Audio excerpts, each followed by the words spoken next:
O título desta palestra é Para que todos sejam um.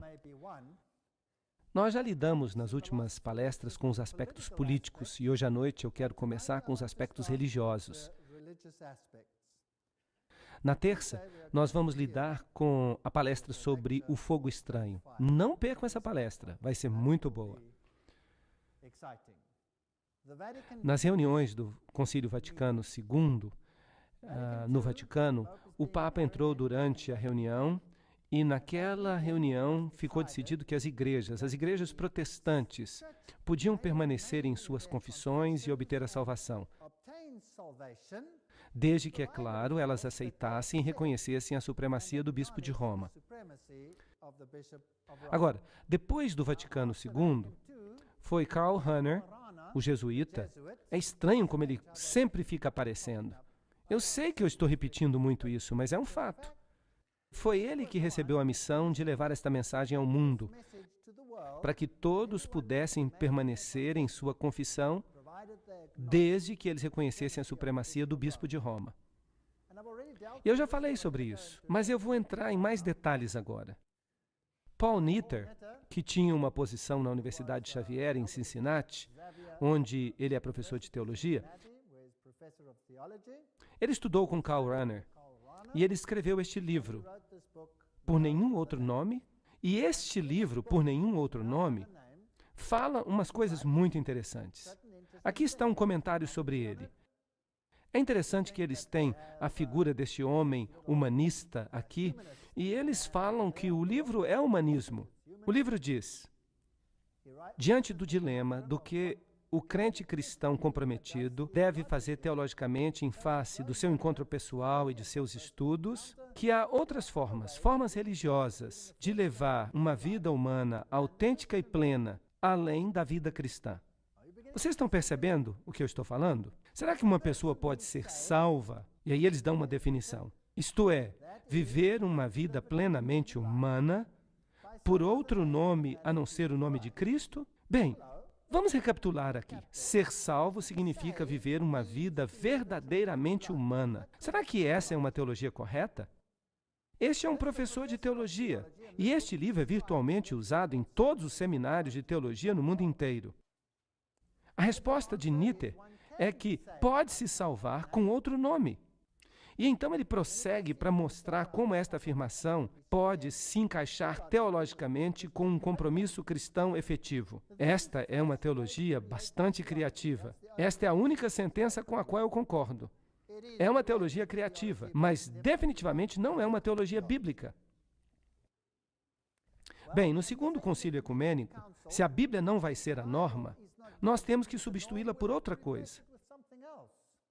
E foi decidido no documento 515, na página 515 dos documentos ecumênicos, que foram escritos no Vaticano II, a unidade de todos os cristãos pode pelo menos ser restaurada e pode brilhar para todos os povos, a fim de que sejam chamados para se tornarem um único e novo povo, que confessa um único Jesus, Salvador e Senhor, que professa uma única fé e que celebra um único mistério da Eucaristia. Há muitos problemas com essa declaração, especialmente um problema, essa história do mistério da Eucaristia. E o livro Documentos do Vaticano II, página 515, diz que todos os cristãos deveriam ter uma única mente ecumênica. O Catecismo Católico nos diz que o Vaticano II não mudou as doutrinas, que ele pareceu apenas mudar as doutrinas. Este é o Catecismo atual da Igreja Católica, artigo 816. A única Igreja de Cristo,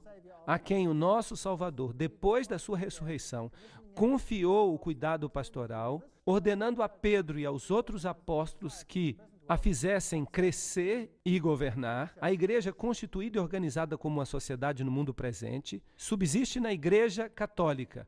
O decreto do Segundo Concílio do Vaticano sobre ecumenismo explica, pois é somente através da Igreja Católica de Cristo que existe ajuda universal para a salvação, a fim de que a plenitude dos meios de salvação possa ser obtida. Não tem havido mudança em doutrina. Só os protestantes que pensam que houve uma mudança de doutrina. Bem, então o artigo 817 diz, onde há pecados, há também divisões, cismas, heresias. Isso quer dizer que se havia uma divisão, então isso era pecado. Então quem que é o pecador? Aquele que se separou. E o artigo 820 diz: Cristo concedeu a unidade à sua igreja desde o princípio, e isto é algo que a igreja nunca pode perder. Então dizem que não mudou nada. Ela ainda governa. A igreja governa através dos seus pontífices supremos e bispos, e todos terão que reconhecer isso. É por isso que o sacerdote J. Cornell diz: o objetivo final do ecumenismo, da forma como os católicos o concebem, é a unidade da fé, da adoração e do reconhecimento da autoridade espiritual suprema do bispo de Roma. Aí está o resumo. A ligação da igreja com as religiões não cristãs indica que todas as nações formam apenas uma única comunidade. Eles querem ter as mesmas relações com os muçulmanos, com todas as outras religiões. Vamos ver se isso é mesmo verdade. Isto foi o que o catecismo disse. Eles pensam que não pode estar errado. No livro Respostas Adicionais às Perguntas, Bonaventura Hinwood diz o seguinte: o Vaticano II ensina em vários lugares que a Igreja Católica, e somente a Igreja Católica, foi fundada por Jesus Cristo. Então não houve mudança na documentação do Vaticano II. Então, no dia 5 de setembro de 2000, o Vaticano deixou isso claro. A Igreja examinou a declaração do Vaticano e, numa declaração de 36 páginas, disse que outras comunidades cristãs, como os anglicanos e os outros protestantes, não são, de fato, igrejas. E Canon David Oliver, ministro da Igreja Anglicana de São Tomé, disse: está bem, está tudo bem. Então o Vaticano insiste que as outras igrejas não são nossas irmãs. E eu me lembro que Karl Rahner disse: deve sempre ficar claro que a Igreja Universal, Apostólica, Santa, Católica e única igreja não é uma irmã, mas a mãe de todas as igrejas. Então, esta é a última declaração. É uma declaração definitiva das mais altas fontes do Vaticano. O Vaticano II não mudou nada. Esses são alguns dos comentários das outras igrejas. As igrejas estão espantadas com o ataque do Papa. As igrejas protestantes expressam desapontamento. Nada mudou, mas elas continuam ainda no movimento ecumênico. O jornal The Washington Post disse: um novo documento do Vaticano, publicado hoje, declara que os indivíduos só podem obter salvação plena do pecado terreno através da graça espiritual da Igreja Católica e que as outras denominações, incluindo as igrejas protestantes, têm defeitos que colocam seus seguidores numa situação de grave deficiência. E isso inclui os muçulmanos, os hindus, os judeus, todo mundo. Eles têm que aceitar o catolicismo como líder. É isso que o Vaticano ensina. Agora, como é que nós vamos fazer isso se a Bíblia claramente condena o catolicismo?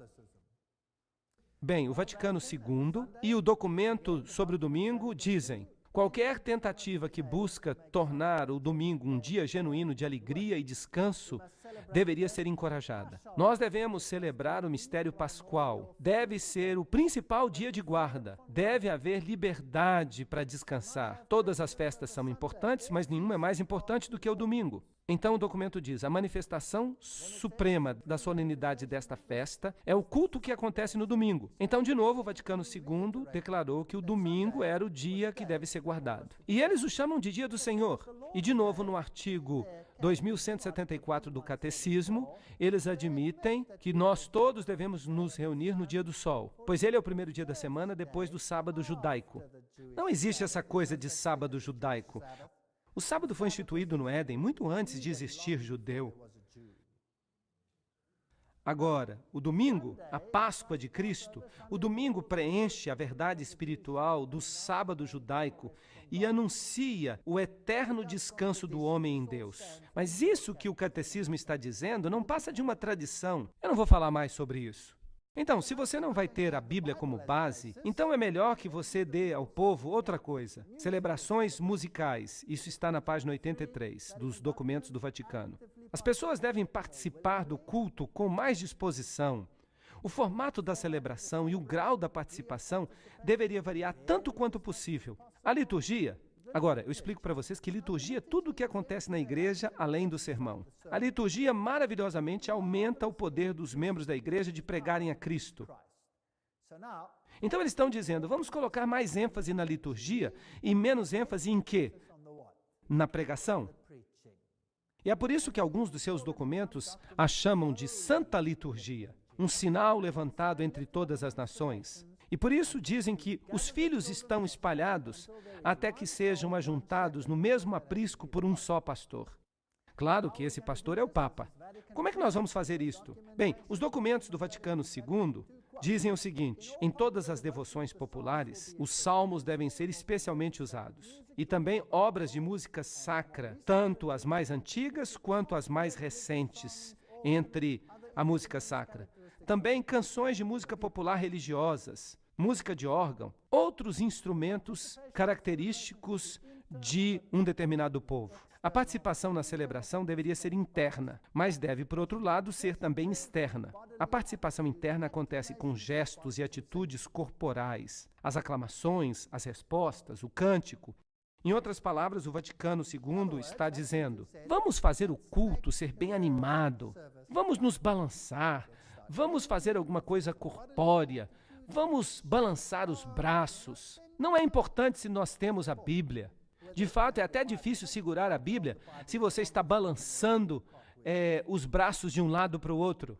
Agora, quanta música vai haver? Vamos ler de novo no Catecismo, artigo 1157. Canções e música preenchem sua função como sinais de uma maneira muito significativa. Até aí, tudo bem. Não há nada errado com música. A música é algo belo, feito para a glória de Deus. Mas vejam essa citação. Eles dizem que a música deve ser emocional. Deve-se chorar, deve-se sentir comovido pelos hinos, pelas canções e pelas vozes que ecoam na igreja. Que emoção deve-se experimentar nelas? Esses sons devem penetrar nos ouvidos, destilando a verdade no coração. Um sentimento de devoção deve aparecer no coração e lágrimas devem escorrer pela face. As lágrimas fazem bem. Então, quanto mais lágrimas e mais emoção, melhor. É preciso desligar a mente e ligar a mente em outra coisa. E então o Papa começou a usar grupos de música popular. O Papa começou a cantar a música do conjunto ABBA. E esse tipo de coisa começou a entrar nas igrejas, algo que não tinha acontecido antes. E aqui está a bandinha de rock pessoal do Papa, que viaja com ele toda vez que ele faz uma viagem. E atualmente eles estão incluindo grupos de rock metálico, esse tipo de coisa. E em 1967, o corpo docente e o corpo discente da Universidade Católica de Duquesne, eles começaram a virar carismáticos. E em 1968, o Concílio Mundial das Igrejas aceitou os católicos como observadores. E em 1975, eles estiveram presentes em Nairobi. Em 1975, uma grande reunião ocorreu em Roma. E o Papa Paulo II, de fato, começou a falar em línguas. Aqui está, Cristianismo Hoje, 6 de junho de 1975. Os bispos, arcebispos e cardeais se esforçaram para manter os seus chapéus sobre a cabeça, cantaram e dançaram em êxtase, abraçaram-se mutuamente e levantaram seus braços ao céu. E o discurso do Papa Paulo VI foi pontual e estático. Então ele começou a falar em línguas. Grande exemplo para a igreja. A Igreja Luterana, em 1974, nos Estados Unidos, publicou o seu diálogo com a Igreja Católica, a supremacia papal e da Igreja Universal, pois eles estavam começando a brincar com a ideia de que Roma pudesse de novo ser a cabeça das igrejas. Os presbiterianos, congregacionalistas e metodistas foram logo atrás. E Colin Buchanan escreve que a emergência da Igreja de Roma como parceira nas discussões ecumênicas e o impacto do movimento carismático, isso tudo mudou as relações ecumênicas, totalmente. Então esse novo espírito faz com que o diálogo entre as várias facções que se opõem se torne cada vez mais possível. E em 1975, este era o catecismo, e nesse catecismo se questionavam os mandamentos morais e o decálogo. E muitas passagens no Novo Testamento foram colocadas na boca de Jesus, coisas que o Jesus histórico nunca havia falado. A ressurreição física é um problema cheio de dificuldades, e começaram então a questionar a Bíblia. E em 1977, uma comissão da Igreja Católica, junto com a Igreja Anglicana, proclamou esta declaração: parece apropriado que uma união futura, uma supremacia universal, como aquela descrita, deveria ser mantida na Sé Romana. Então a Igreja Anglicana disse: o Papa será o cabeça. E em 1989, o arcebispo anglicano da Cantuária, o reverendo Robert Runcie, foi a Roma e incentivou os cristãos a considerarem a supremacia do Papa. É melhor que estejamos juntos. Aí estão eles. E então houve a famosa assinatura do documento, no qual o Papa e Runcie assinaram a declaração na Cantuária. Aí estão os dois assinando. E o Papa agora é o cabeça dessas igrejas. Aí estão alguns símbolos maçônicos, eles estão juntos aí, a rainha está junta, o séquito da rainha visita o Papa. Bem, o que o príncipe Charles diz? Eu não quero mais ser o protetor da fé, mas apenas um protetor da fé. O protestantismo praticamente acaba na Inglaterra e ele sai marchando pelas ruas do Reino Unido. O próximo arcebispo da Cantuária é Carey. E Carey é notável por causa da sua renovação carismática. Ele falava em línguas. Então a Igreja Anglicana foi a primeira a ir na direção de Roma. Agora, esta aqui é a famosa Catedral de São Paulo. Aí está ela, um ônibus em Londres. Eu mesmo tirei esta foto. E esta é uma foto impressionante. O que vocês estão vendo aqui? Com o que se parece? Parece uma miniatura do Vaticano, sim. De fato, é uma réplica do Vaticano. E a coisa mais impressionante é que a Catedral de São Paulo nunca teve essa aparência. A aparência da catedral era esta daqui, mas agora ela foi totalmente reconstruída e ela parece assim agora. Isso não parece ser a imagem da besta? Bem, vamos entrar então. Você tem que esconder a sua máquina se você quer tirar foto ali. Vejam a aparência que ela tem agora. Ali está um altar pequeno, uau. Ali está o altar principal, uma cópia exata da abóbada de Benini em Roma. Isso significa que esta igreja protestante copiou a de Roma. Isso é muito interessante. Ali estão os quadrados pretos e brancos, os cupidos com outros seres angelicais. Alguns são machos, outros fêmeas. E se você olhar para o teto, se você conseguir fotografar lá em cima, você vai ver esses lindos símbolos maçônicos. Isso é maçonaria, isso não é a Igreja da Inglaterra. Então a Igreja da Inglaterra capitulou e se tornou parte da maçonaria. Ela se tornou parte do movimento de Lúcifer. É triste, mas é verdade. Bem, na frente do altar principal, aí você tem os típicos símbolos solares. Olhando de cima, é como a gruta de uma bruxa. Ela foi reestruturada. Isso é ocultismo. De fato, ela chega a ter os pentagramas pretos e brancos no chão. E no chão há o símbolo da serpente com a cauda na boca, representando o sol e a lua. Por falar nisso, estes aqui são os meus sapatos. Vejam como eles estão limpinhos. E as deidades solares no chão. Então isso não passa de catolicismo. Aqui estão os símbolos da nova era. O pavão, os símbolos de Lúcifer, os triângulos no círculo, os hexagramas. E é claro, pessoas enterradas debaixo do altar. IHS, os raios do sol, o pelicano mítico, o passarinho alimentando os seus filhotes, são todos símbolos do ocultismo.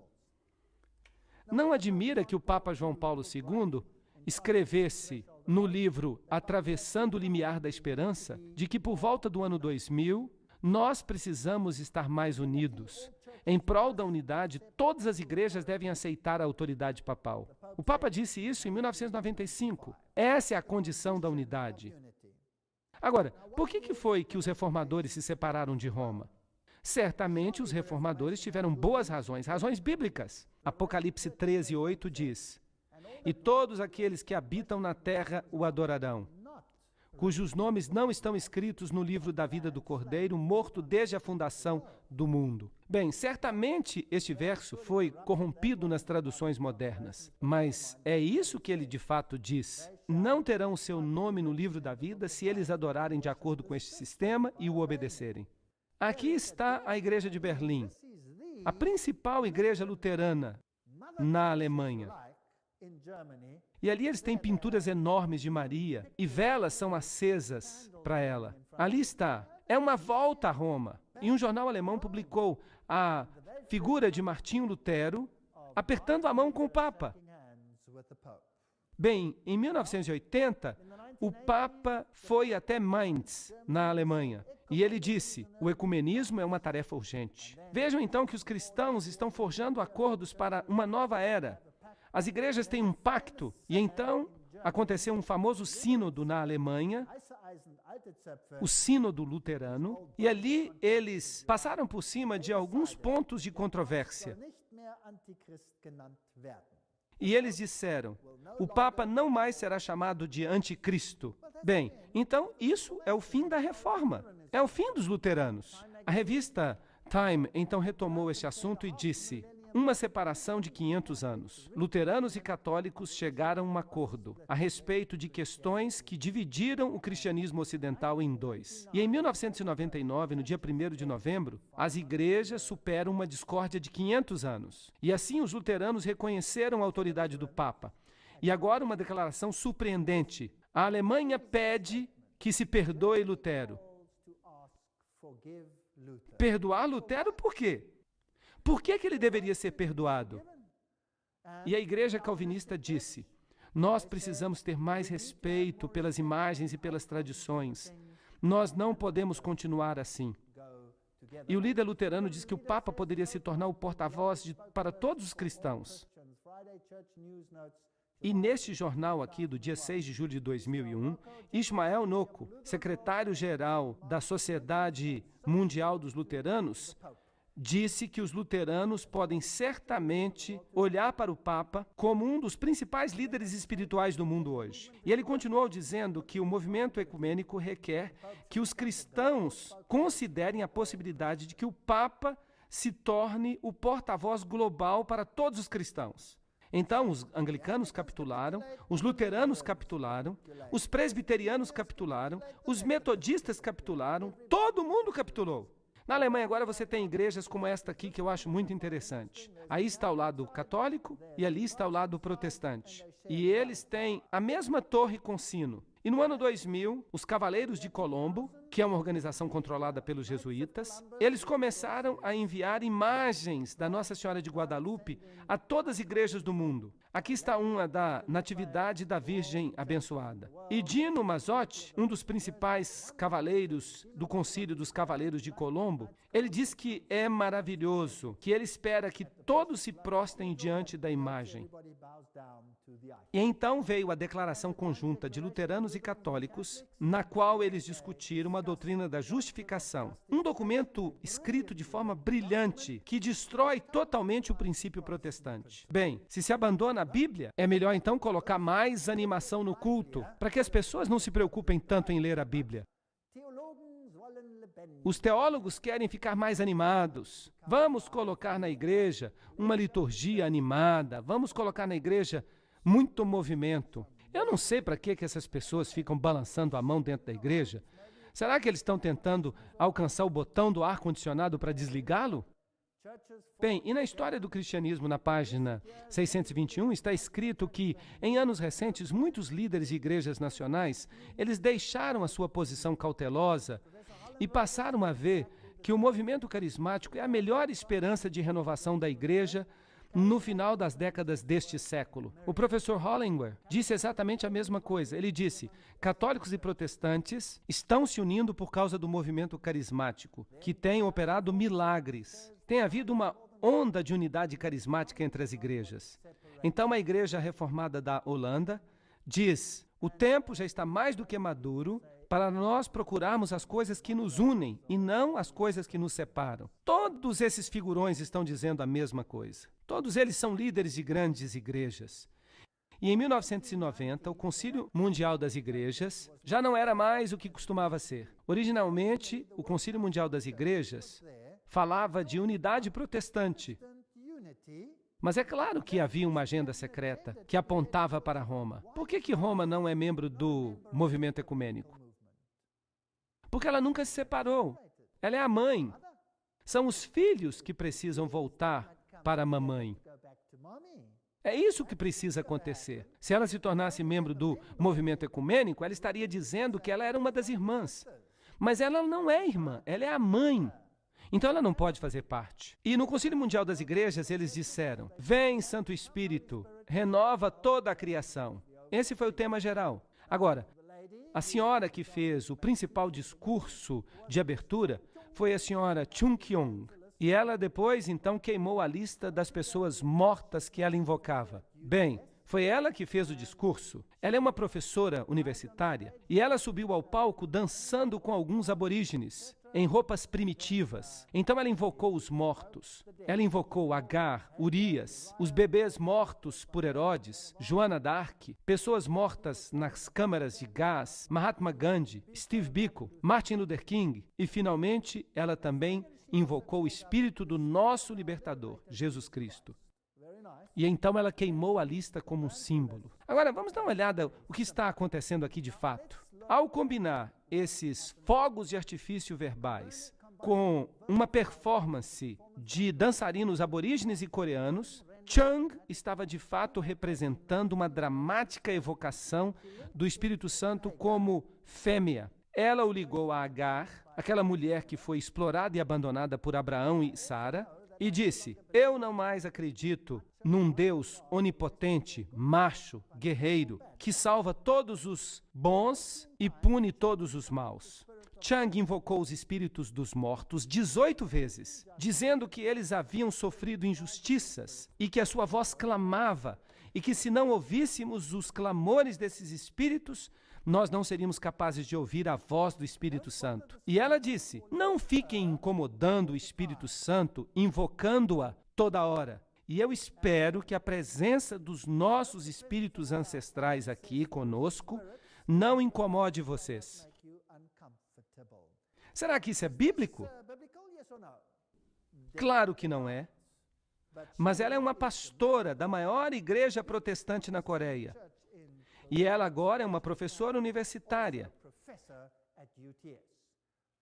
Chung Hyun-kan se formou no Seminário Teológico União. E eu já falei para vocês que esse seminário é maçônico. E Chung se tornou professora de uma universidade só para as mulheres na Coreia. A maior universidade do mundo só para as mulheres, com 20 mil alunas. Ela disse: as 3 deusas das quais eu quero falar para vocês são Kali, do hinduísmo, Kuan Yin, do budismo, e Ena, uma divindade filipina. Esta é a minha nova trindade. E ela acrescentou: a igreja cristã tem sido muito patriarcal. E nós estamos aqui reunidos para destruir a idolatria patriarcal do cristianismo.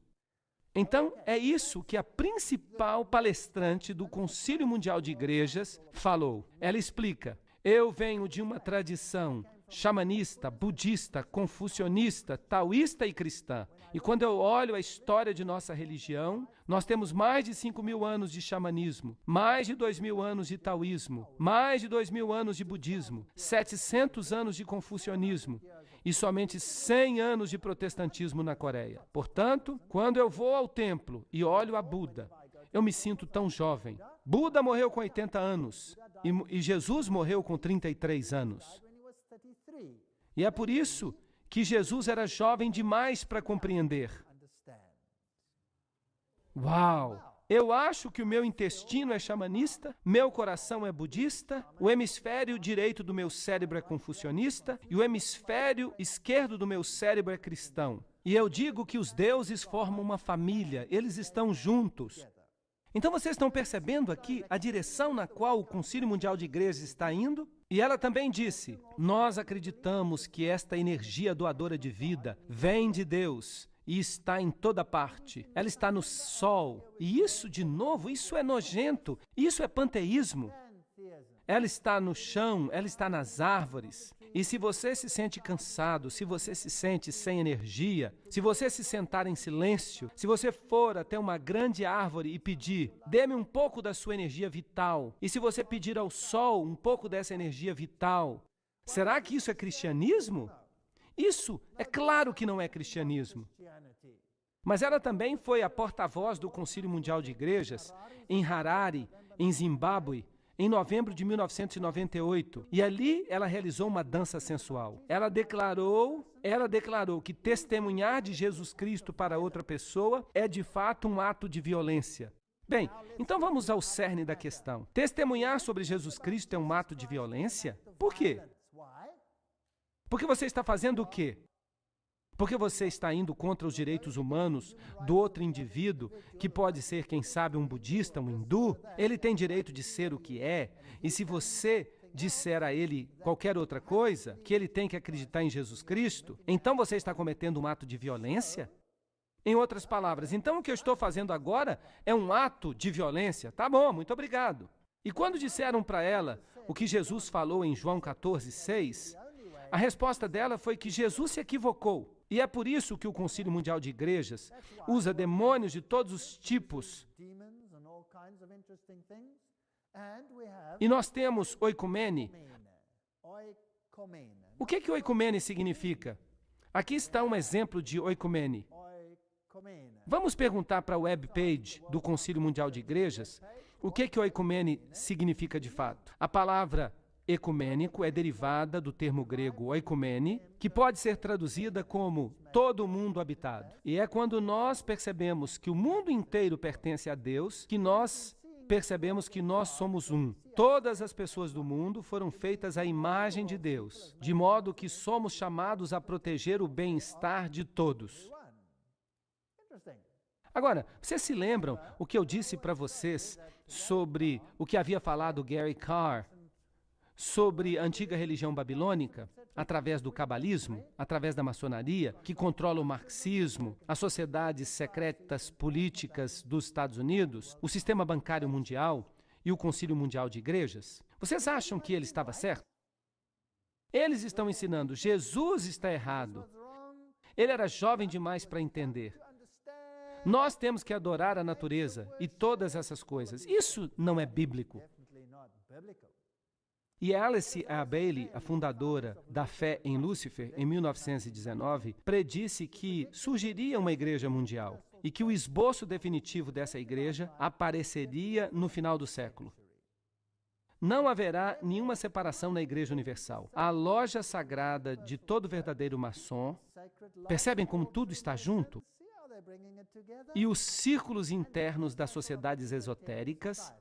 Deste modo, os objetivos e a obra das Nações Unidas serão solidificados em uma nova Igreja de Deus, dirigida por todas as religiões e por todos os grupos espirituais, colocará um fim na grande heresia da separação. Bem, isso exigiria toda uma palestra, isso é coisa pesada.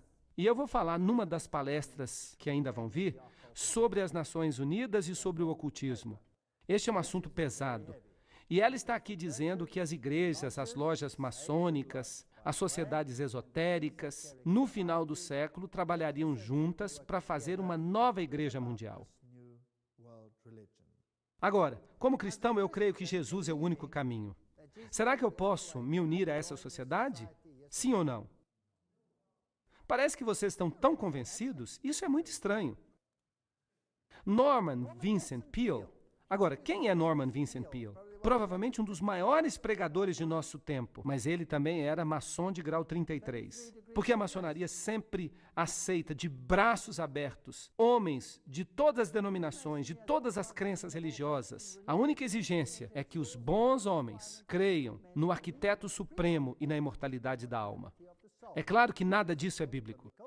Os maçons, de fato, vão além do sectarianismo estreito e do dogma limitador. Eles concordam com a declaração do famoso escritor Edmund Burke. O corpo de toda verdadeira religião consiste na obediência à vontade do soberano do mundo, na confiança em suas declarações e na imitação de sua perfeição. É isso que Norman Vincent Peale disse como maçom de grau 33. O bispo Carl Sanders também é um maçom de grau 33. Ele pertence à Igreja Metodista Unida. O Rabi Seymour Atlas, o Dr. James Westbury, diretor executivo e editor da Igreja Batista Dominical de Georgia, ele também é um grau 32. E o reverendo Louis Grant, superintendente distrital da Igreja Metodista Unida, também grau 33. Bem, Norman Vincent Peale disse: eu descobri que o rito escocês e a loja simbólica defendem a crença de que não deve haver apenas uma religião. Eles respeitam todas as principais religiões do mundo. E Billy Graham diz que Norman Vincent Peale é o seu grande mentor. É interessante, pois ele tem um mentor que é um maçom de grau 33. Billy Graham, o evangelista cristão mais popular do mundo, era listado na internet como sendo um maçom de grau 33. Mas por eles mesmos, depois de muita crítica, eles retiraram essas listas da internet. O próprio Shaw era um maçom de grau 33, e ele revelou que Billy Graham esteve na sua cerimônia de iniciação. E no seu livro, O Engano, ele fala sobre um proeminente evangelista que frequentava a maçonaria, só para que ele conseguisse publicar um livro. Norman Vincent Peale é definitivamente um maçom de grau 33, um ex-capelão da grande loja maçônica de Nova York. E é esse aqui que Billy Graham diz que é o seu mentor. Robert Schuller, maçom de grau 33, aqui está na internet onde você pode procurar, mas também há muitos outros escritos que confirmam isso.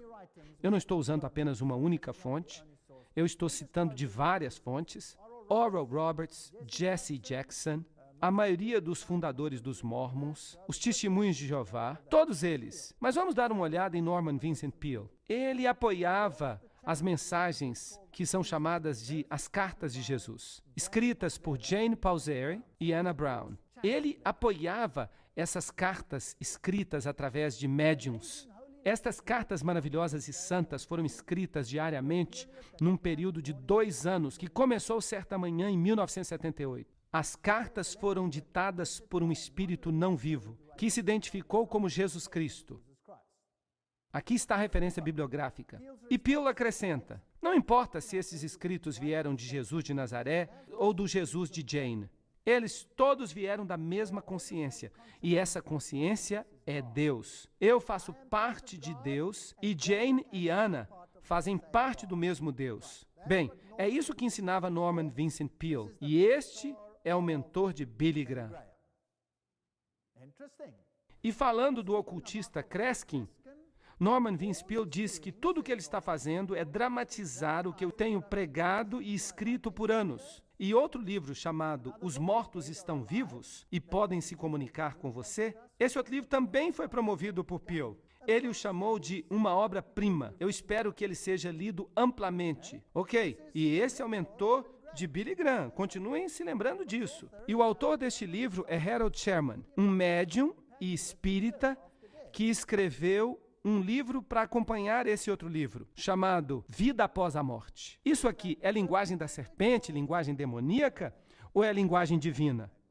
O que vocês acham? O Papa João Paulo II visitou uma sinagoga judaica em 1986. Na viagem de 1987 aos Estados Unidos, ele se encontrou com os protestantes e os ortodoxos. Em 1888 e 89, a Rússia abriu as portas para o movimento carismático. Eles se tornaram todos uma grande família feliz.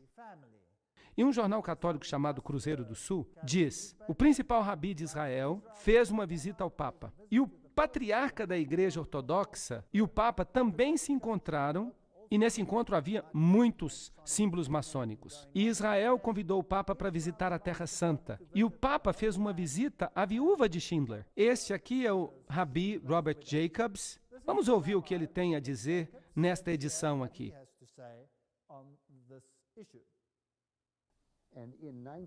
Em 1965, o Vaticano II mudou isso. Jacob diz que o Segundo Concílio do Vaticano marcou uma virada histórica para as relações entre judeus e católicos. E ele diz que o Papa João Paulo II fez coisas extraordinárias para mostrar respeito ao judaísmo. Ele foi o primeiro papa a visitar uma sinagoga. E Jacobs afirma, nenhum papa na história romana já tinha feito isso, mas ele fez. E isso dá a todos os judeus uma sensação de que pela primeira vez na história da igreja cristã, o judaísmo é apreciado como tendo a sua própria integridade, o seu próprio caráter. E para mim é um privilégio tremendo me encontrar com este Papa extraordinário.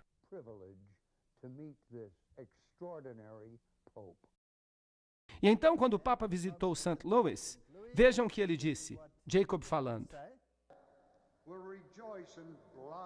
Nós nos regozijamos e crescemos. Eles crescerão com flores abundantes e se regozijarão com um cântico alegre. Isso é muito interessante. Este aqui é Alexei, o patriarca russo. Ele também está comprometido com o ecumenismo. Ali está ele com o cardeal Cassidy. E eles têm muito mais liberdade. E aqui está de novo um símbolo, o ecumene, o Papa e o patriarca juntos.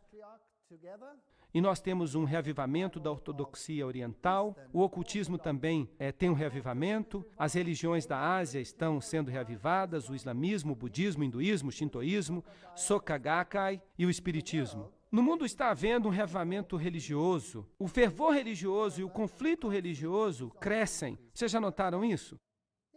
Mas por que isso? Porque através do caos e do conflito pode-se levar à unidade.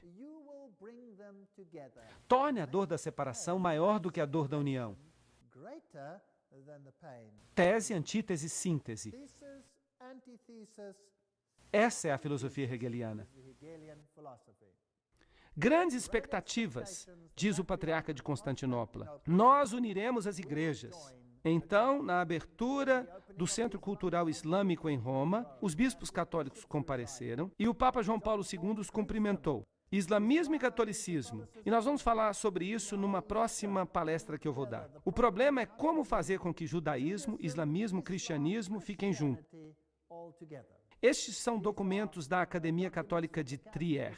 Notem o que eles estão usando aqui. O que significam todos esses símbolos estranhos nestes documentos? Os mesmos símbolos aparecem aqui, pentagramas, símbolos religiosos num círculo, o seminário papal, essa estrutura aqui com o tal místico. O que isso significa? Trata-se do emblema do centenário da Igreja Católica nos Camarões. Bem, eles estão usando aqui mandala, estes são símbolos das religiões orientais. Todos eles representam a unidade de todas as igrejas. Aqui está o Papa e o Dalai Lama juntos. Bem, mas de qualquer forma, nós vamos estudar este assunto também no aspecto protestante.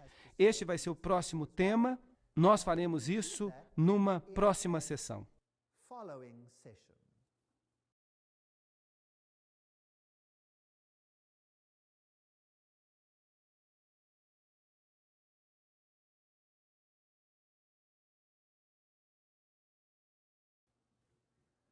Nós temos discutido acerca da união das igrejas. E eu gostaria agora de mostrar a vocês os grandes pregadores protestantes e o que eles estão de fato pregando. Robert Schuller é listado em muitas páginas da internet como um maçom de grau 33. Bem, a gente prova o pudim quando a gente come. Ele escreveu aqui no livro A Quarta Dimensão, no prefácio, eu descobri a realidade da dimensão dinâmica da oração que vem através da visualização. Não tente entender, apenas desfrute. É verdade, funciona. Eu já experimentei. Agora, a visualização é o modo pelo qual você começa a visualizar alguma coisa que se torna parte da sua fantasia. Eles treinam as criancinhas a fazerem isso. É uma técnica do ocultismo. É ocultismo. Aqui está a sua famosa catedral, o Palácio de Cristal. Ali está ele, esse grande pregador. Mas vocês sabiam que ele pegou as plantas desta catedral e as levou para Roma para que o Papa as abençoasse? Isso é muito interessante. E o filho dele agora está ficando mais velho e vai assumir o ministério. Robert Schuller diz o seguinte no livro Autoestima, a Nova Reforma.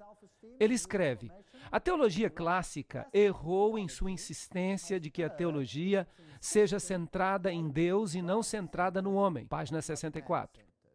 Isso é muito interessante. Essa é a fala de um verdadeiro maçom. Vocês não concordariam?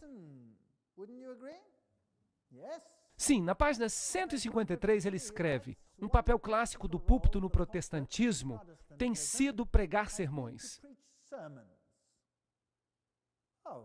Isso quer dizer doutrinar mais do que educar. Dentro dessa forma de comunicação, há uma inclinação inerente, intrínseca, para intimidar, manipular e, por isso, ofender a qualidade mais apreciada da pessoa humana, sua dignidade. Bem, isso tudo está soando como o Vaticano II. Vamos nos preocupar com liturgia, vamos fazer todas essas outras coisas maravilhosas em vez de pregar a palavra. Ele escreve na página 14, o pecado é qualquer ação ou pensamento que rouba o ser humano de sua autoestima. Isso é interessante, porque eu pensei que, como a Bíblia disse, o pecado é a transgressão da lei, certo? Ele escreve na página 26 e 27, o que nós necessitamos é de uma teologia da salvação que comece e termine com o reconhecimento da fome de cada pessoa pela glória. Eu pensei que justificação era algo que realmente jogasse a glória humana no pó. Era isso que eu pensava. Algo que engrandecesse a Jesus e me diminuísse. Não é isso que a Bíblia ensina? Ele deve crescer e eu devo diminuir. Uau! Página 68. Nascer de novo significa que nós precisamos ser transformados de uma autoimagem negativa para uma autoimagem positiva, de inferioridade para a autoestima, do temor para o amor, da dúvida para a confiança. Essa é uma teologia interessante. Na página 75 ele diz: a cruz santifica a viagem do eu, pois a cruz protegeu a autoestima perfeita do nosso Senhor, impedindo-a que se tornasse orgulho pecaminoso. Agora, na minha opinião, isso é pura blasfêmia. Na página 135 ele diz: Cristo é o ideal, pois ele era a autoestima encarnada. E eu que pensava que Jesus veio aqui para nos mostrar a humildade. A minha Bíblia diz que ele era humilde. E ele continua dizendo que Jesus nunca chamou uma pessoa de pecador. Em vez disso, ele usava a sua repreensão para aqueles que costumavam empregar autoridade religiosa para gerar culpa e faziam com que as pessoas perdessem sua habilidade de apreciar e desfrutar do seu direito à dignidade. Isso é interessante também. Eu pensava que ele tinha dito: eu não vim chamar justos, mas pecadores ao arrependimento. Não foi Jesus que disse isso? Então, eu posso dizer que este homem está usando um documento estranho, não se parece em nada com a Bíblia. Ele diz: o problema da igreja é que ela tem uma teologia centrada em Deus. E já faz séculos, quando ela precisa ter uma teologia centrada no homem. Nós não somos maus, nós somos simplesmente mal informados acerca de quão bom nós somos. Vejam que declaração fascinante de Robert Schuller. Seria um insulto à integridade de qualquer ser humano chamá-lo de pecador. E eu que pensava que quando o Espírito viesse, ele nos convenceria a todos do pecado, da justiça e do juízo. Jesus sabia disso. Ele teve muito sucesso ao alimentar a sua autoestima. Ele sofreu na cruz para santificar a própria autoestima. E ele carregou a cruz para santificar a nossa autoestima. A cruz há de santificar a viagem do eu. Isso não é patético? Este homem não é cristão. Ele é um maçom. Agora, lembrem-se que quando eu digo maçom, eu quero dizer um alto maçom, porque os graus mais baixos da maçonaria não sabem nada disso. Então eu estou falando do alto maçom. Schuller ampliou esse pensamento no dia 8 de dezembro de 1980, no show do Phil Donahue. O Schuller disse: Jesus tinha um ego. E por isso ele disse: se eu for levantado, eu atrairei todos a mim mesmo. Vejam que Jesus estava numa viagem do ego. Isso é revoltante. Agora, veja uma pergunta que fizeram a Schuller. Como é que a cruz pode, como você escreve, santificar a viagem do ego? e tornar-nos orgulhosos à luz de passagens que dizem: eu abomino o orgulho e a arrogância, Provérbios 8:13. O orgulho antecede a destruição, Provérbios 16:18. O Senhor abomina todos os orgulhosos, Provérbios 16:5. Não sede orgulhosos, Romanos 12:16. O amor não se ufana, não se ensoberbece, 1 Coríntios 13:4. De fato, Paulo advertiu a Timóteo que nos últimos dias os homens se tornariam amantes de si mesmos, 2 Timóteo 3:2. Essa pergunta é uma boa pergunta, eu já gosto desta pergunta. Por que nós deveríamos fazer qualquer coisa para encorajar as pessoas a se tornarem amantes de si mesmas? Se Paulo, de fato, advertiu as outras pessoas que haveria um estado de impiedade nos últimos dias. E Schuller responde: eu espero que você não pregue isso, porque você poderia fazer muito mal a muitas pessoas lindas. Se você pregar esse texto, homem, eu espero que você dê o tipo de interpretação a ele que eu dou. Do contrário, você vai afastar as pessoas. E essas pessoas vão ficar iradas contra você. E elas vão rejeitar a Bíblia, elas vão se afastar de você e elas vão ligar a música rock e a Madonna. Só porque isso está na Bíblia não significa que você deveria pregar. É muito difícil pregar sobre estes textos e não parecer que você não tem humildade. Percebem como essas pessoas viram tudo de cabeça para baixo? Então Robert Schuller escreveu no USA Today em 1989: o que me separa dos fundamentalistas é que eles estão tentando converter todo mundo, fazendo com que as pessoas creiam no que eles creem.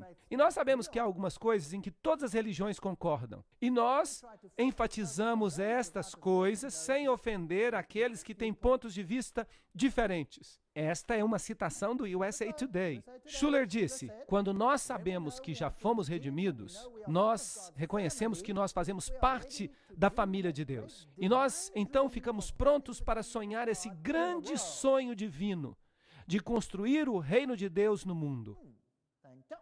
Então, obrigado, espada e trombeta. Agora, o reino de Deus, eu pensava que não era deste mundo. Vocês não pensavam assim também? Robert Schuller disse depois do seu 1000º programa, quando ele foi parabenizado pela Madre Teresa, ela ainda estava viva naquela época, ele disse que Billy Graham também o parabenizou, S. Scott King o parabenizou, Martin Luther King, todos os presidentes vivos dos Estados Unidos e também Sammy Davis Jr., que era satanista. Todos eles o parabenizaram. E ele disse: o que nós precisamos é positivizar as palavras que têm uma conotação negativa. Não há dano maior que possa ser feito do que ficar falando da condição pecaminosa e perdida do homem. Mas eu quero dizer uma coisa para você: se o homem não perceber que ele está numa condição pecaminosa e perdida, então ele não vai precisar de Salvador. Então ele vai estar perdido mesmo. Eu acho que nada que foi feito em nome de Cristo e sob o emblema do cristianismo provou ser mais destrutivo para a personalidade humana e, portanto, mais contraprodutivo para o evangelismo do que essa estratégia pouco cristã, rude e cruel de tentar tornar as pessoas cientes de sua condição pecaminosa e perdida. Isso é revoltante. Bem, mas ele ainda vai mais longe do que isso. Vamos ver o que realmente ele é. Ele diz: os mantras mais eficientes empregam o som do M. Você percebe isso quando você repete as palavras I am, que em inglês significa eu sou, eu sou, eu sou. A meditação transcendental não é uma religião, nem é necessariamente anticristã. Uau! Você pode então cantar I am. O que você acha disso? Você está de fato dizendo eu sou Deus. Certamente você não está dizendo isso, Sr. Schuller. Está? Os metodistas, os anglicanos, todos eles se reúnem e começam a crer na vida após a morte. Bem, no livro Autoestima, a Nova Reforma, Robert Schuller escreve: nascer de novo significa que nós precisamos ser transformados de uma autoimagem negativa para uma autoimagem positiva, da inferioridade para a autoestima, do temor para o amor, da dúvida para a confiança. E nós podemos orar. Percebam o que o Sr. Schuller está dizendo. Sr. Schuller, lamento, nosso Pai que está no céu, honorável seja o nosso nome. O que Robert Schuller está dizendo? Ele está dizendo que ele é Deus. Essa teologia é bíblica ou demoníaca? Vocês, por favor, me digam. Vocês escolham. É demoníaca.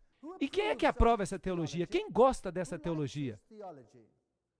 E no livro Descubra Suas Possibilidades, Robert Schuller fala que quem aprova essas orientações positivas e de inspiração? O Dr. Billy Graham diz que o Dr. Schuller tem um ministério fantástico. Vocês sabem, pássaros da mesma pena voam juntos. E quem é Billy Graham? Aqui está ele, um dos maiores pregadores do nosso tempo. Aqui está ele com Nixon. E Nixon disse, quando você foi para o ministério, a política perdeu um dos seus membros com maior potencial. Vocês se lembram que Nixon tinha um jesuíta que escrevia os discursos dele? Não se lembram? Nós mostramos a vocês aquelas citações. Agora, você sabe que se todo mundo gosta de você no mundo, bem, isso fica assustador. Aqui está ele no Madison Square Garden. Aqui está ele na capital dos Estados Unidos durante a apresentação da medalha de ouro do Congresso. E ele recebeu com Al Gore sentado ali. Ele também recebeu um doutorado honorário da Faculdade Católica de Belmont. E ele disse, o evangelho que fundou esta faculdade é o mesmo evangelho que eu prego hoje. Billy Graham, eu pensei que você era protestante. Então você está ensinando o catolicismo? E por quê? Me diga. Que em todos os seus evangelismos você tem uma equipe de 800 freiras católicas e sacerdotes jesuítas e pessoas desse tipo. E por que em todos os seus evangelismos você aconselha as pessoas a procurarem sacerdotes católicos para se unirem ao catolicismo? Por que você faz isso se você é protestante?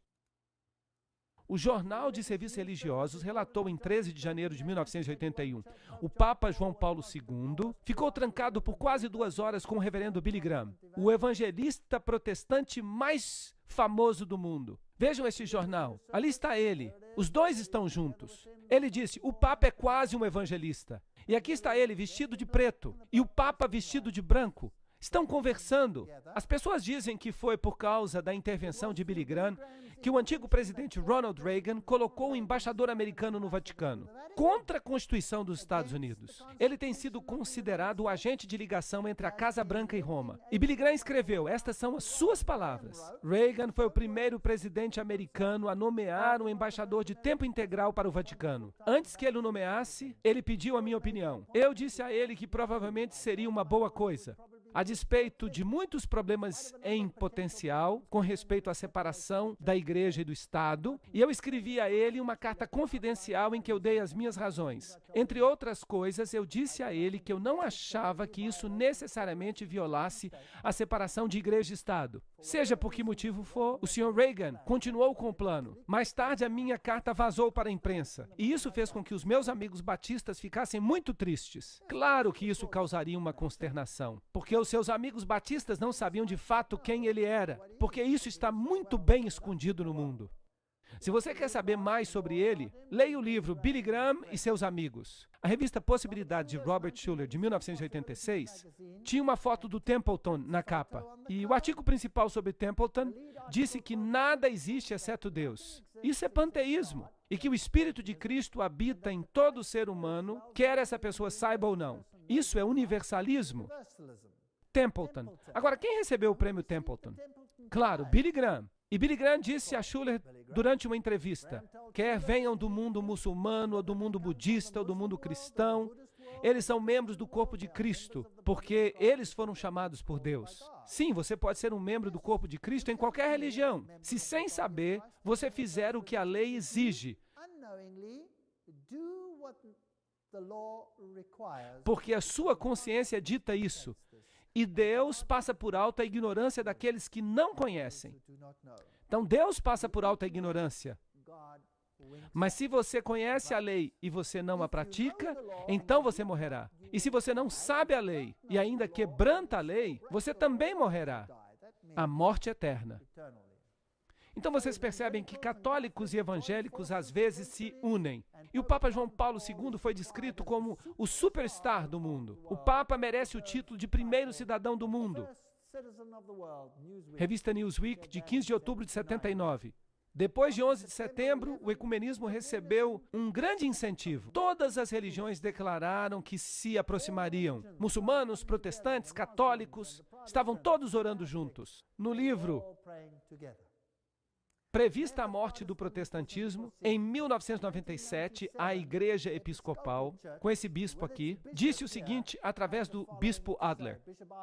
A palavra de Deus nos disse que o que nós estamos testemunhando é o fim de uma era. Deus está restaurando o seu templo e, por isso, haverá um sacerdócio, um episcopado, desde a sucessão apostólica. Uma grande diferença entre protestante e católico.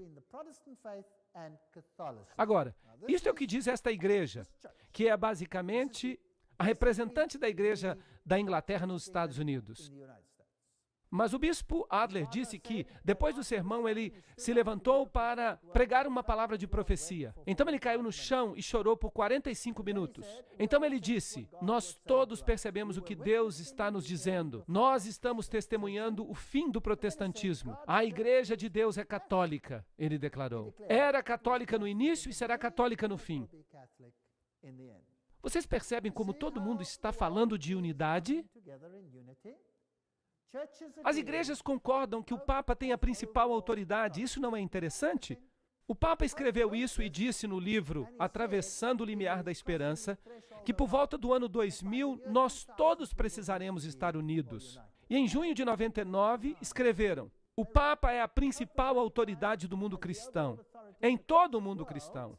E um anglicano disse ontem que o Papa é um presente que todas as igrejas deveriam receber. E então há este documento, o presente da autoridade, de 45 páginas, que foi produzido por 18 membros da Comissão Internacional de Católicos e Anglicanos. E o documento concluiu que o bispo de Roma tinha um ministério específico com respeito ao discernimento da verdade. O que isso quer dizer? Que ele é infalível. Então, percebam que o mundo protestante está desistindo do protestantismo.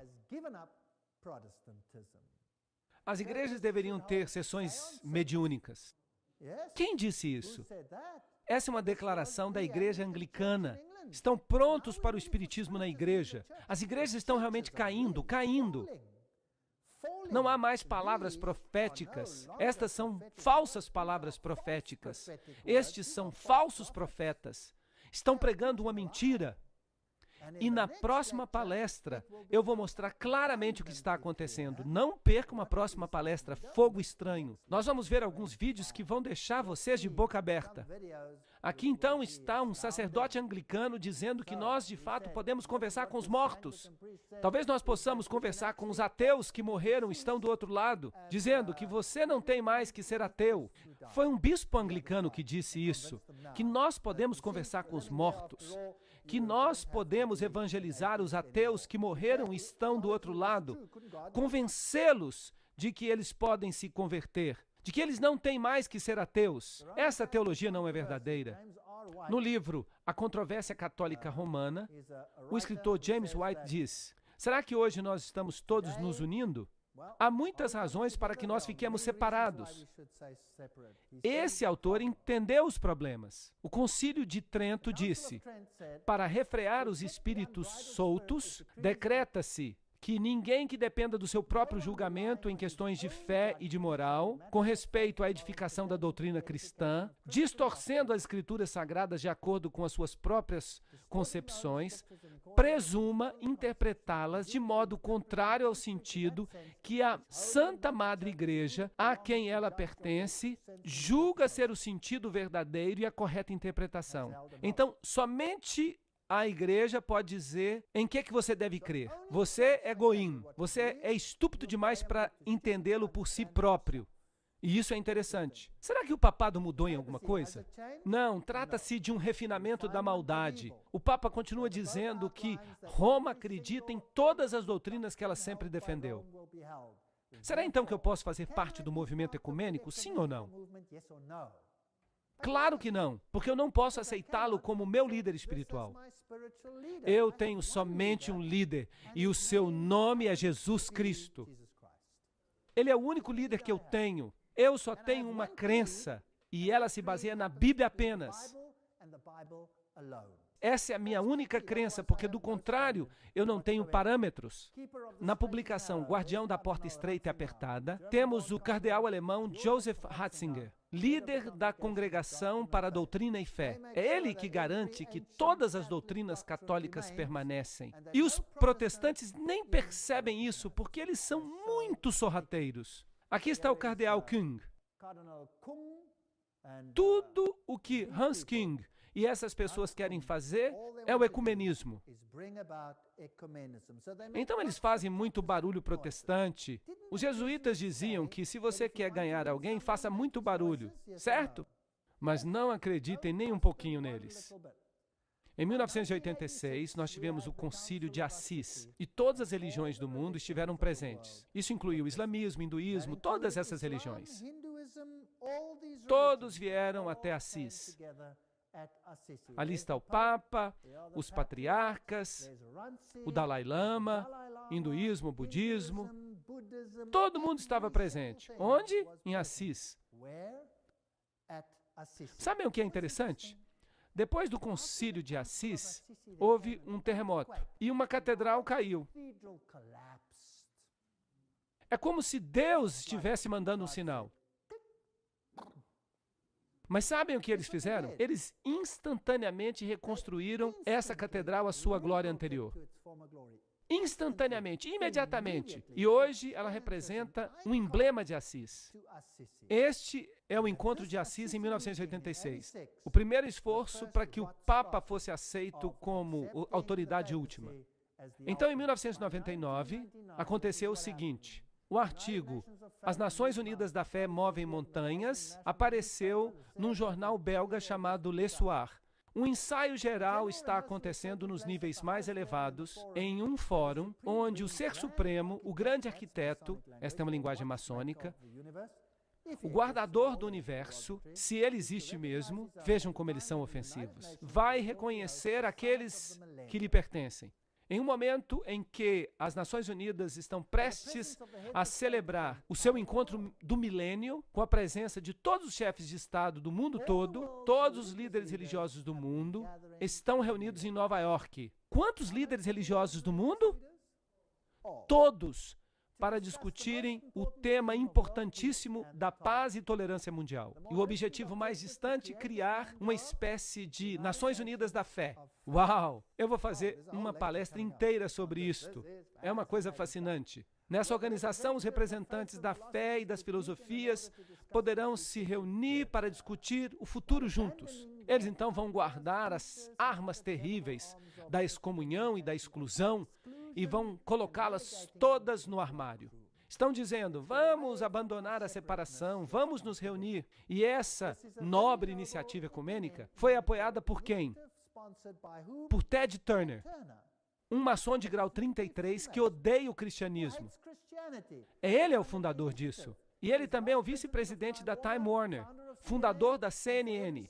E quando disseram para ele que há graça para todos os pecados há 10 anos, esse arrogante dono da televisão instantânea declarou que o cristianismo não era nada a não ser uma coisa para fracos e aberrações. Bem, se ele acredita nisso, então por que Ted Turner financiaria um empreendimento assim? Porque ele diz que Jane Fonda, a mulher dele, virou cristã. Será que isso mudou a mente dele? Eu acho que não. Eu acho que é porque ele é um maçom de grau 33 e eles têm uma agenda. Bem, 2.000 representantes de religiões conhecidas ou não, que são praticadas em todo o mundo, ou que são quase uma questão de confidencialidade, somente conhecidas nos corredores das Nações Unidas, ou no hotel Waldorf Astoria, que será usado para as próximas reuniões.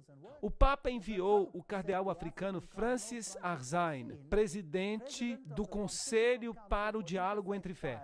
Representando a fé judaica estava o rabino Lau, de Jerusalém. E os budistas ficaram sem a presença do Dalai Lama. Isso mostra que a religião nunca está longe demais da política. A China ameaçou boicotar a reunião se o Dalai Lama estivesse presente. É apenas um jogo que eles estão jogando. Bem, o bispo Desmond Tutu disse que a iniciativa deve prosseguir e que nos Estados Unidos, e em especial nos círculos das Nações Unidas, deve-se dar boas-vindas a esse tipo de iniciativa. Apesar disso, é preciso dar a César, ou melhor, a João Paulo II, o que pertence a César. É de fato graças a ele que essa reconciliação foi iniciada em Assis em 1985, culminando nessa reunião em 1986. Bem, então em maio de 2001, o Papa visitou a famosa Mesquita de Damasco. João Paulo II fez história no domingo ao se tornar o primeiro pontífice a visitar e incentivou os cristãos e os muçulmanos a se perdoarem pelo seu passado. Aí está a mesquita, lembram-se, eu já mostrei para vocês. A famosa Mesquita de Damasco. Nós fizemos um passeio por ela. Nós vimos esta estrutura impressionante na qual as pessoas têm esses rituais, como no catolicismo romano. E vocês vão se lembrar que eu falei a vocês sobre a cabeça de João Batista, que está guardada nesta mesquita. E é significante que o Papa foi justamente para esta mesquita para buscar reconciliação. Embora reconciliação seja apenas uma palavra para os goim, os que são de fora, os iniciados já foram reconciliados. Bem, e nós sabemos que nesta ocasião o Papa beijou o Alcorão. Então, o esforço é para trazer todas as religiões. Aqui está o símbolo das religiões dançando juntas. Um símbolo do judaísmo, do budismo, do cristianismo, do hinduísmo. Todas elas juntas, em uma grande família feliz. Esta é a página de um documento do bispo Lerman, que pertence ao Rotary, em prol de um Dia Mundial da Paz. E aí está o emblema da Conferência Mundial de Religiões de Paz. Hinduísmo, budismo e agora, finalmente, nós temos o Parlamento das Religiões Mundiais.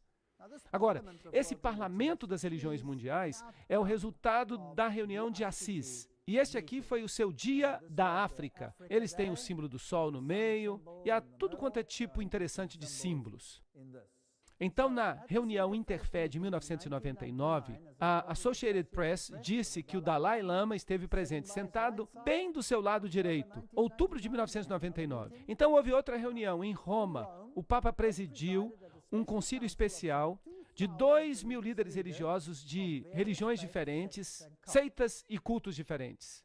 Agora eu vou mostrar para vocês daqui a pouco um vídeo que vai mostrar o que aconteceu lá. O pontífice disse aos monges budistas que estavam reunidos, aos sacerdotes do zoroastrismo, aos cardeais católicos, aos gurus do hinduísmo, aos xamã indígenas americanos, aos rabinos do judaísmo e ao clero ecumênico que todos os protestantes deveriam se unir para condenar quem? Para condenar os cristãos fundamentalistas. Uau!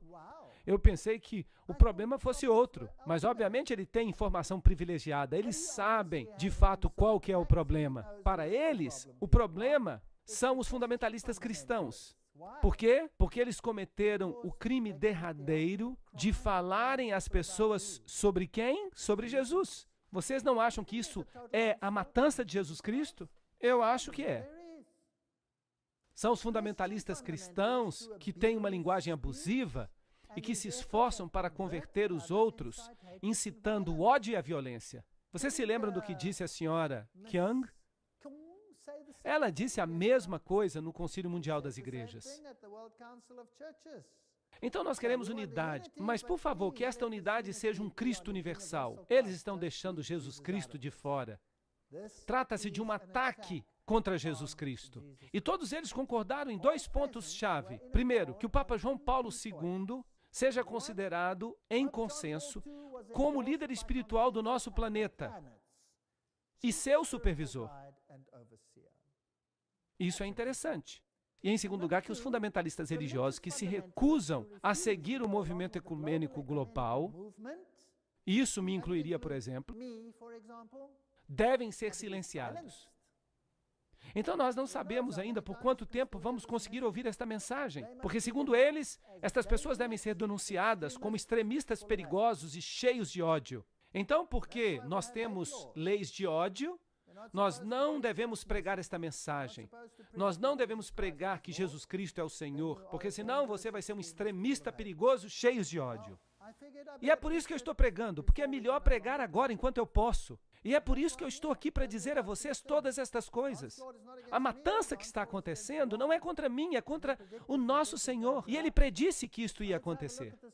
Vamos dar uma olhada aqui nesta reunião maçônica. Você vai perceber 3 velas nesta reunião. Isso é um símbolo maçônico. Eles acendem as velas solares, que são pequenas velas cobertas, que são também usadas no hinduísmo, por exemplo, como velas solares, e no budismo e no misticismo oriental. E eles então usam tudo quanto é tipo de música. Exatamente como a Bíblia disse. De fato, a principal banda de rock da Itália tocou em uma cerimônia oficiada pelo Papa no palco outro dia. E todos os principais líderes religiosos do mundo prestaram homenagem ao Papa. É interessante, vamos ver isso.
Ele está com uma cara tão sorrateira, não está?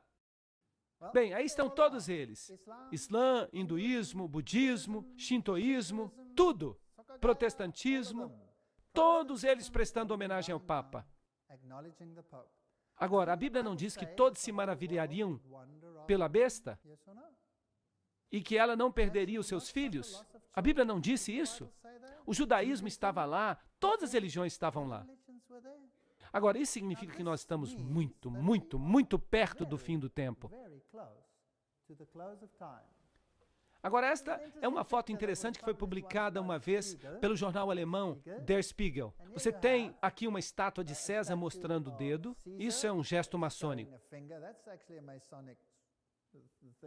E você, então, tem Mussolini do outro lado mostrando o dedo.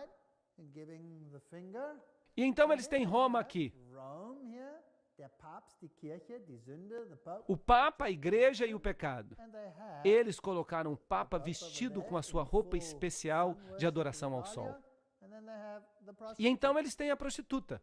Parece até que eles sabem de alguma coisa, certo? Esta prostituta, a Bíblia diz, é a mulher que está sentada sobre a besta. A grande prostituta que está sobre as nações. E todos os reis do mundo dão o poder à besta. Nós já vimos que os poderes que governam o mundo, de fato, todos eles vêm de poucas famílias hoje em dia.